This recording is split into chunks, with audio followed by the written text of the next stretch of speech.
So maayong buntag sa inyo tanan mga ma'am sir. So karon nga adlaw mag-harvest mi og kalamansi. Kay nay order man gyud si mama nga 30 kilos.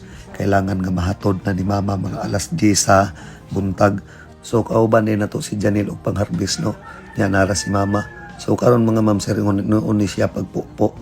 Kana ang uban man pud ani mga ma'am sir Guntingon Manila. So sa nakita niyo ma'am sir, nindot jud kay siya bunga.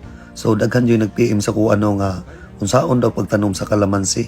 Ang pagtanom jud sa kalamansi ma'am sir, kailangan ting init jud siya, dili jud nimo siya iatol og ting ulan kay tunting ulan man jud nay posibilidad nga mga lata ang agri kay dili pa man jud na sila ka sugakod bitaw sa tubig. Bisag siguro bisag unsa nga tanom no once nga tubigan siguro mga matay gyud. So mangita jud pug kag lugar ma'am sir nga pabor sa init, nya dili tubigan pag muulan kanang bagyo-bagyo maor man jud nay malikaya no. So karon mga ma'am sir mauna day ni among na-harvest kana siya motimbang na siya og 15 kilos og mapuno ng abalde. Ang nakanindot lang jud niya ani kay ang bunga niya nara sa ubos, dili na ka maghangad-hangad ba dadagan kani siya ang bunga sa ubos. Kani siya ma'am sir mo unay sudlanan sa reject ug kinsa dayto mga og reject no PM lang sa ko. Di naman takalito sa ani oy. Kaning agri mga ma'am sir, atimanunon jud pud ni siya kay once nga dili nimo siya atimanon wala jud kay ma-harvest ani.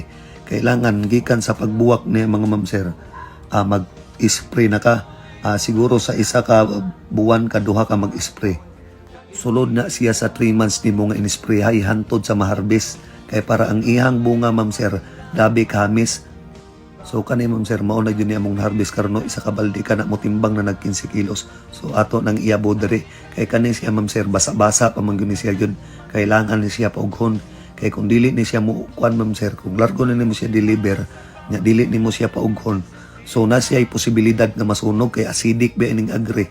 Kailangan ato gyud na siyang ikatag no. Ingon ani gyud akong kinabuhi mga ma'am sir kanang wala ko shoot og video, di ko mulakaw sa bukid. Motabang-tabang jud ko nila mama og harvest para dali ra mahuman ba. Nakahinumdum pa jud ko ani sa una ning pagtanom ning agri ha. Siguro past 4 years mo to'y pag-lockdown jud gikan sa pandemic. Unya nahitabo pa jud to siya nga El Nino. Nag-antos jud ko in town og kabo og tubig sa sapa para ibubo. Pero wala lang damha ang panahon no. Sa pila ka tuig na linlabay nga ang imong gihaguan sa una sa pagbubo karon maka-harvest na jud in town. Unya kana diha ma'am sir mo na gitamnan na mama og mga kuan tinangkong ba, Chinese tangkong. So karon mao na diha hapit na pud mapuno ang isa ka balde no. Ang kuyaw lang sa isa ka balde kay gibutangan ni mama magradyo nga dili na mutingog. Unya katong sa natingala ma'am sir no nga sa upat na katuig among agri bugbo pagyapon ginaatiman jud ni mama siya pulong ani mama kay para dili jud siya mutaas. So ang iyang salinsing mga ma'am sir naaro jud sa ubos. So ang kuha sa amo ana sa bayan ma'am sir is 40 na lang. Katong niaging semana 50 to.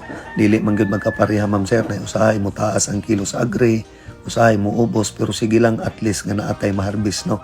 Naatay makuhaan og source of income. So karon mga ma'am sir puno-puno na ang atong kalamansi no. Puno-puno na ang balde. Kalamansi naman noon. So karon ato na puning ibaktas dito sa atong payag kay para atong iyabo. Basta buntag jud ka mga harvest ma'am sir, kailangan jud nato na siya pauguhuno kay para dili siya mga paso kay kaning agri acid jud kay na siya kana ato nang iyabo diha atong ikatag ba kana so dali ra jud kay pinahuman og harvest ma'am sir no kay daghan man jud kay bunga ang agri. Kalayan pud sa Ginoo ma'am sir ba. Kunya nindot po kayo sa feelings bitaw nga kanang naa kay itanom na agud kay maani. So salamat jud kay sa inyong sulid nga support ma'am sir no. Amping mo kanunay o ginaton tanang agabayan mo sa Ginoo sa inyong mga lakaw taga-adlaw.